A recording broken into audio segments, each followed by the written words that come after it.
بسم اللہ الرحمن الرحیم۔ جنوں کا قبول اسلام۔ نبی کریم صلی اللہ علیہ وسلم ایک مرتبہ چند صحابہ کے ساتھ عکاظ کے بازار کی طرف گئے۔ ان دنوں شیاطین کو آسمان کی خبریں لینے سے روک دیا گیا تھا اور ان پر انگارے شہاب ثاقب پھینکے جانے لگے تھے۔ تو وہ شیاطین اپنی قوم کے پاس آئے اور پوچھا کہ بات کیا ہوئی؟ انہوں نے کہا کہ ہمیں آسمان کی خبریں لینے سے روک دیا گیا ہے، اور جب ہم آسمان کی طرف جاتے ہیں تو ہم پر شہاب ثاقب پھینکے جاتے ہیں۔ شیاطین نے کہا کہ آسمان کی خبریں لینے سے روکنے کی کوئی نئی وجہ ہوئی ہے، اس لیے تم مشرق و مغرب میں ہر طرف پھیل جاؤ اور اس سبب کو معلوم کرو جو تمہیں آسمان کی خبریں لینے سے روکنے کا سبب ہوا ہے۔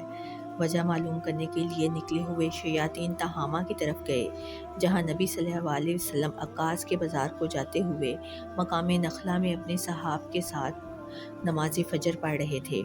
جب قرآن مجید انہوں نے سنا تو غور سے اس کی طرف کان لگا دیے، پھر کہا، اللہ کی قسم یہی ہے جو آسمان کی خبریں سننے سے روکنے کا باعث بنا ہے۔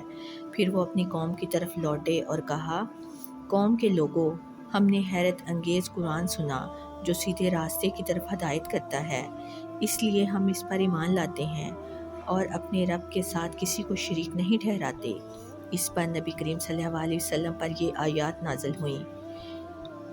آپ کہیے کہ مجھے وحی کے ذریعے بتایا گیا ہے اور آپ پر جنوں کی گفتگو وحی کی گئی تھی۔